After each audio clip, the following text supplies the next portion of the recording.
This kind of plant that blows up in one place is called a squirt. When the fruit is ripe, there's tremendous air pressure inside the fruit, like an angry girlfriend. It explodes when you touch it. The seeds of the squirt can be sprayed out more than 10 meters away, so that we can extend life to the outside world. Spray melon seeds. It is ejected from the hole where the melon handle is connected to the melon and fruit. I accidentally sprayed you with water in the face. It is worth noting that the mucus of the squash is toxic. Don't touch it lightly. In nature, relying on this special means, there are many more examples of seed dispersal. Look at nature's grenade.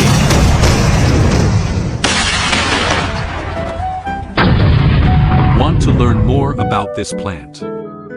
You can check on encyclopedia. Let's take you to appreciate the wonders of nature.